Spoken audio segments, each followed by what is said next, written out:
नाजरीन, उर्दूग्राफ़ी में खुश आमदीद। कैसे हैं आप? आज आपके लिए अहमद नदीम कासमी की एक खूबसूरत नज़म लेकर आए हैं। मुझे उम्मीद है कि आप पसंद करेंगे।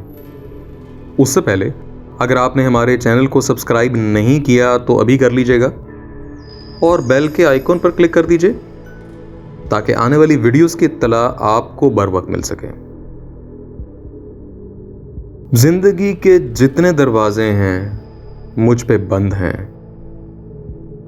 देखना, हद्दे नजर से आगे बढ़कर देखना भी जुर्म है।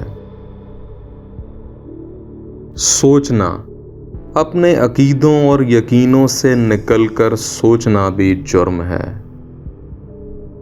आसमां दर आसमां असरार की परतें हटाकर झांकना भी जुर्म है। क्यों भी कहना जुर्म है, कैसे भी कहना जुर्म है।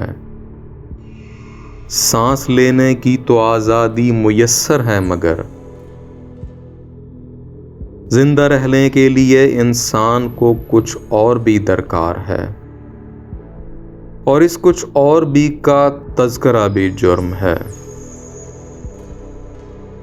ऐ खामिदाने ईवाने अकायद, ऐ हुनरमंदाने आईनो सियासत, जिंदगी के नाम पर बस एक इनायत चाहिए,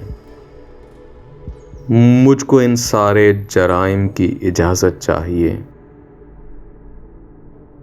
जी, तो कैसी लगी आपको अहमद नदीम कासमी की ये नज़्म? मुझे उम्मीद है कि पसंद आई होगी। अगर पसंद आई तो इस वीडियो को लाइक और शेयर ज़रूर कीजिएगा, इससे हौसला अफजाई होगी। बहुत शुक्रिया।